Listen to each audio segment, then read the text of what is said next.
Fa Dreams Media timakunyadirani kwambiri chifukwa munapanga chisankho chotsatira ife kuti tizikupatsirani zonse zomwe zikuchitika mdziko muno. So there is this chain of command. There is no way mungabeze minister wa agriculture akapanga command wa minister of trade kapena kwa MITC kuti pangane zakuti, because the chain of command ndiyo siyana. Now, when we look into these kind of things, you also see kunena kuti as I said, kuti pali reporting channel osiyana, pali also the chain of command yosiyana, komanso mene zinthu ziyenera zichitike pali malamulo ake mene zinthu zimayenera. Simungapeze munthu akuchoka ku ministry kwina akapereka ma directive kumene sili jurisdiction yake. So, story ya Area 55. Ndifuna ndifotokoze zonena kuti mene kumachitika za Area 55 izizi in the year of 2024, body inali yonena kuti automatically yapangidwa ngati yapangidwa dissolve, because MITC imapanga a new malamulo annual, like there's a new act, there's a 2024 MITC act whereby this act inasintha kunena kuti kaudi kapangidwe ka body, kapangidwe seti ka body kazienda motani. So this board, so pano, according to the act ya 2024, ma members a body kumakhala aikama, a sporters association, bankers association, marketers association, and then people from the ministries. And anthu amene amachoka kuchoka ku ministry kumene kuku kumachoka Ministry of Trade, Ministry of Lands, Ministry of Foreign Affairs, and Ministry of Finance, as well as the Comptroller of Satellite Operations. These are the ones amene akupanga constitute this new board imenetu kutani, imenetu kunena imene. But by this time around, because of this act that was being constituted at this particular period of time, that was about to be implemented, and the functions and how the board is supposed to be commissioned, zinali zote za sintage. For mbuyo, it was just randomly. Kuti anthu amango sanka uri akakhale ku board, akakhale ku board, akakhale ku board. Pamene panopa izizi zimapangidwa follow using the act. So this time around, it means the chain in command, munthu amene anali responsible amene akanatha kumayuza MITC zochita amene okhala PS kapena minister wa ku trade. Panganiza kuti ndekuti ngati as a government ikufuna kupanga zinthu zina ndizonena kuti amayenera kuti iwo ajawa apange instruct the minister kapena the PS, then the PS puts it in writing kuti okay, MITC panganiza kuti because it's within the chain command, not jumping the gun. Aye. So when this had happened, awawa atabwerawa anabwera awawa akuti alaiziwa alaizi akuti ndi ma investor amene wawa amene akuti akufuna kupanga chitukuko chachikulu kwambiri pa Area 55. And the allies amene wawa anabwera ndi ma pledges awo kuti they are going to bring about $300 million. And these are the things that we are claiming, and they said they were going to bring this money mudziko lino la Malawi as soon as possible so that they start doing investing, and that was around somewhere May in 2024, and they said they are going to do immediately. By the way, sukuti panopa anayamba kapena kuti kunabwera ndalama zina zizo sikapena kuti anayamba ma process ena aliwonsa investment ayi ndekuti ndi munthu uyuyu kapena ndi company imene yabwera akuti iwo ndi ma investors, then ababa akoleni zamba za SPC akupusha kunena kuti akuti company muipatse inuyo title deed ya malo. Title deed ya malo imeneyo muipatse at no cost. What does it mean? It means kunena kuti mukatenga title deed ndikuwapatsa, and actually mukayangana the legal opinion imene ndinayika sodzulo imene ayenera aitsutse ngati ili yabodza, mwina ndangolemba ine ndangoyipeka, ayenera aitsutse kuti ngati imene ili yabodza kapenanso ngati kalata ili yabodza, chifukwa kalata si yabodza komanso that legal opinion si yabodza, ndiyoona ndi imene zilili. So it said kunena kuti awawa akapatenga malo awawa ndikuwapatsa ndi title deed ikhala anapanga create a special purpose vehicle. So this special purpose vehicle ndi imene kutchulidwa kuti Magwero Industrial Magwero Industrial Park. So the proposition was that awawa amene abwera ali ma investor awa akuti atenga 65% share ya this industrial park SPV, boma likhala ndi 35% share, koma pa 35 ipa sakuwerengera za malo. Ndiye awawa aku MITC amanena kuti iyayi pamene pandeti khati kulakwisa chifukwa ife apa pali 415 hectares, I think 417 hectares, imene ife as MITC takalipira over 700 chakuti million ku Ministry of Lands. Komanso tikaiona 417 hectares imene tikaipanga divide ndi maplot ngati ama 30 by 30, you are talking of 49,440 something plots.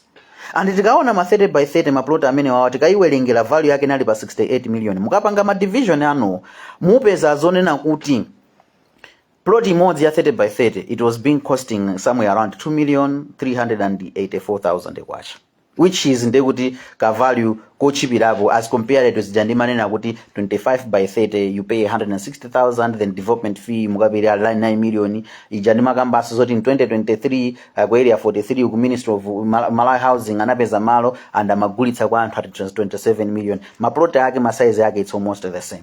So when you look into this, you also see the value imene inachitika imene amapanga value, they actually undervalued it because maybe atama MITC imayangana kuti price iyi ndi price imene lingati pa government price, government value, but they also look into the commercial because mukapita inuyo kuti mukapeze malo kwa amwenye mitengo yake ikhala yosiyana ndi imene boma lingakugulitsireni. So they compare that and come up with a fee imene ikhala ngati kuti ili chapakatikati. So madolo awawa ma experts awawa kwa MITC amene ali ma directors ndi CEO wao amene of course position yo panopa inasinthidwa according to the act now is a director general, ananena kuti iyayi ife timaona ngati kuti tipange chonchi bwanji malo wati apange value mene anapangira value kale chonchi ife imene lilipo, then we should put it in writing mu contract imene tikusainirana kunena kuti boma la Malawi lapanga contribute about 72 million. Tingoti yapanga contribute about 68 million dollars imene li value imene inapangidwa calculate, which I'm calculating about 2 million times my plots over 49,000 something. So they said this is oneke in writing kunena kuti boma la Malawi lapanga contribute this, and this amount imene apangidwa contribute ikaoneke mu mgwirizano umene tikugwirizanawo. Tikamati boma la Malawi likupeza 35%, likutenga 35% share, value yake ichokere kuizizi. ISPC ananena kuti ayi sizikuyenera kuchitika choncho.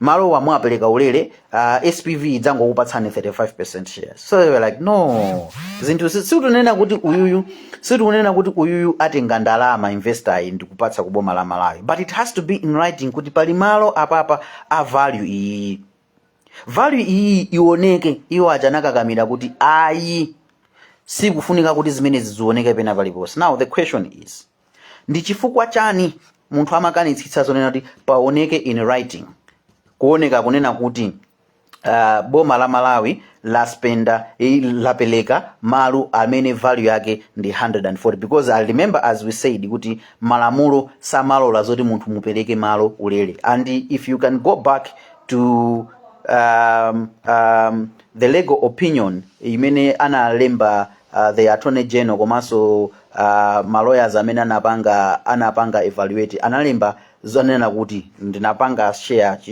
zituzi zimenezo, you can check back. Ananena kuti chizungu chake, the report of the feasibility study indicates that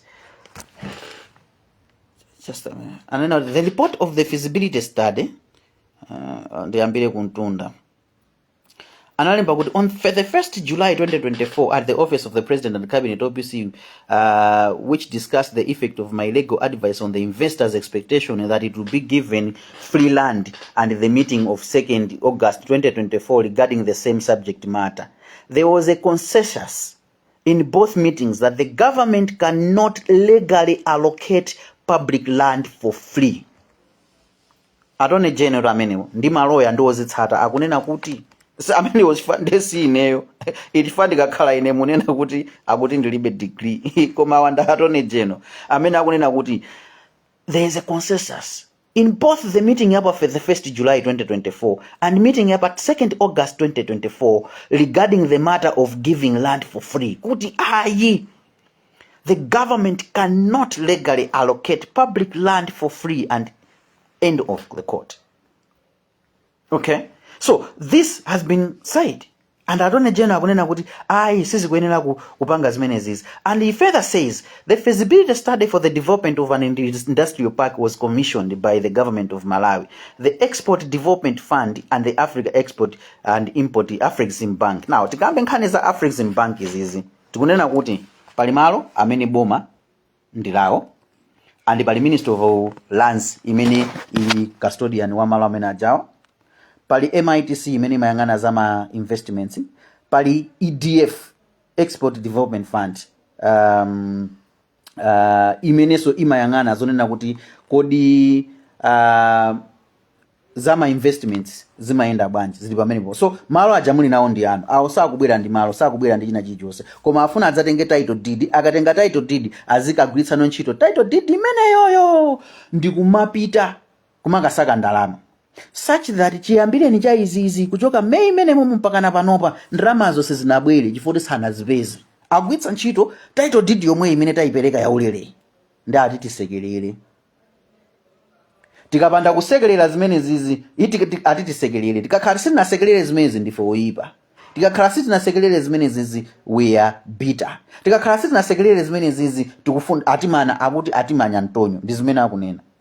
Inetu kunalibe kumeneko ndipo za kumeneko sizimatikhudza. But the moment you have this kind of information and you start to begin to understand kuti if we set this precedence yoti wina wake would choose, because now here as we see this letter Madam Colin Zamba says, in line with the government of Malawi development agreement with allies for the Area 55 and Matindi Industrial Parks, a special purpose vehicle SPV is to be established as a joint venture between the government of Malawi and allies. The Export Development Fund, acting under the Reserve Bank of Malawi, will hold the government shares in this SPV. For the immediate progression of this project, I direct tanenakale kuti MITC ma decisions ngati awawa amayenera kuti azipangidwa ku body ya MITC. So how would the SPC direct this? Palibe lamulo limene limampatsa mphamvu SPC to give this direction. Akuzitenga kuti mphamvu zopangira zimenezi. Akuzitenga kuti mphamvu zopangira direct MITC to do an action that is meant to be done by the body, by inokhala ma meeting a body. Komanso mena amakamba za SPV because kumakhaso amati governance structure ku special purpose vehicle, ku special purpose vehicle ku governance structure kumene koko palibe pamene panalembedwa kuti SPC adzakhala chair wa SPV, so that maybe we would have said kuti SPC akuyankhula as a chair wa SPV kuti mwina progress inake kuchedwa, then he's going to do that. So when you look mene boma limayendera and corporate governance issues, SPC alibe mandate, alibe mphamvu yomaka user MITC kunena I direct you to give this for free, despite the legal advice that came from the Attorney General. Ndori wadelela Attorney General, wadelela corporate governance processes and procedures. She has put it upon herself to say, ineyo kaya mufuna kasimu kufuna, ndifuna ndikupatsa ni malo, ndimalo awa mupereka ineyo ulele. Mufuna simu kufuna. So he says, please note that the transfer of this land to the SPV will be at no cost, as it forms part of the government contribution to the project. And now, when we go back to the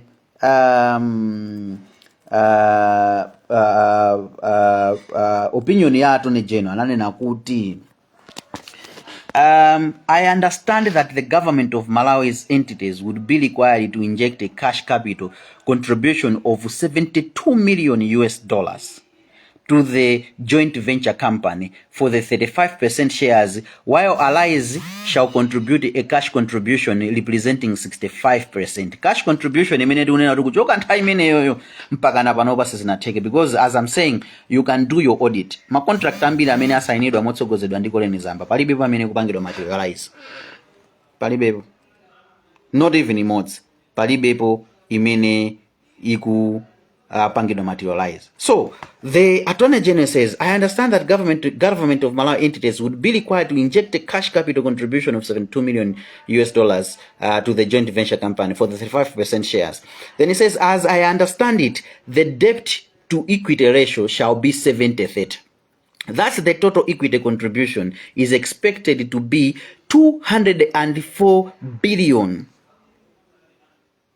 Actually, 204 million, $831,000 cents. I understand that Arise shall be responsible for issuing of debt securities.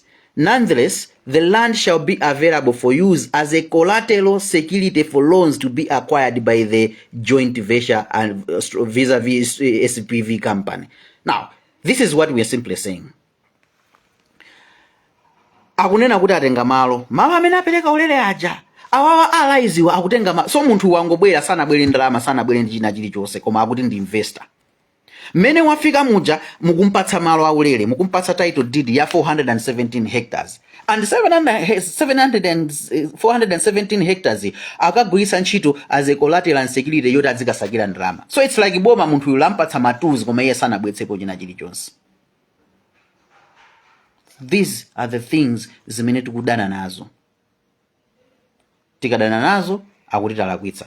And the Attorney General says, even though mukunena kuti atenge ulere, additionally, MITC paid inalipira 765 million Malawi kwacha, 462,775 kwacha and 50 tambala for the 417 hectares imene muti tipeleke ulere. According to the Minister of Lands, the land may have been overvalued. As I said, kuti lands iso nayo so imapanga calculate mwao, pamene MITC so nayo so amapanga calculate mwao malingana ndi imene amayang'ania. Now, when you look into this, you also find kunena kuti point number 11 ya document imene ndinapanga point imene napanga document imene napanga point number 11 imene kukamba zonena kuti it was agreed with Allies that part of the value of the land would be in line with equity. The exact amount was not agreed to. The government needs to propose the same. We could start from 20% to be land value and the remainder cash injection. This is open to discussion among the stakeholders. So remember, anana 35% government is about inject 72 million.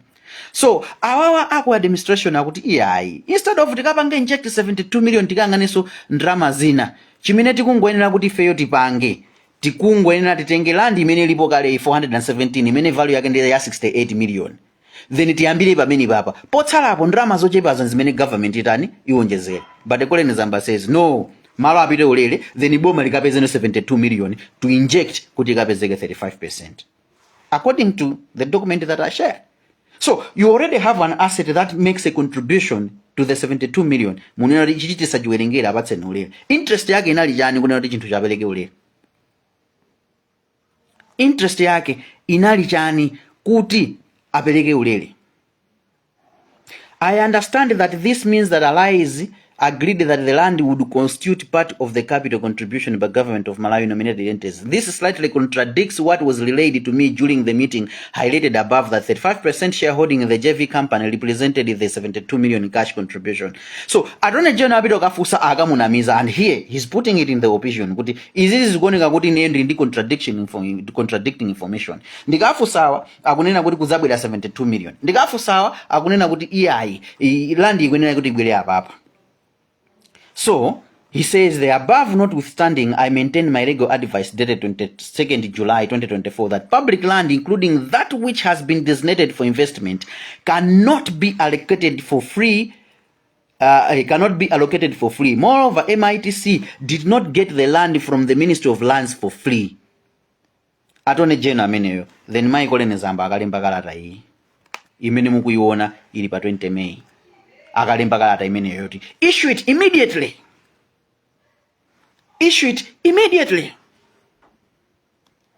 Then ifeyo tikasekerere zimene zozo chifukwa tikapanda kusekerera zimene zozo bendulo wakwiya ati Colonel Zamba nanchotsa ntchito anandichotsa kuti ntchito. I resigned, I terminated my contract. I've shared the document that I wasn't supposed to share, but I just have to, so that you have to see. Ena sitting alole zonena kuti ma sacrifices amene tinapanga apite pachabe chifukwa cha munthu wina wake amene anali ku Nigeria amene now is privileged because of an appointment. Mphamvu zake zikubwera chifukwa cha appointment iyo ikatha. Actually that appointment sikumpatsa iye kuti akhale beyond and above the law, sikumpatsa kuti should act beyond and above the law. So tibwerere ku nkhani ya amene amakamba za special purpose vehicle, because I want to wind up. I did not want to be doing these 1 hour videos. I just wanted it to be 35 minutes, but the details I have to detail, because mene sinapange detail ena maoneka ngati kuti sindikudziwa zimene ndikukamba.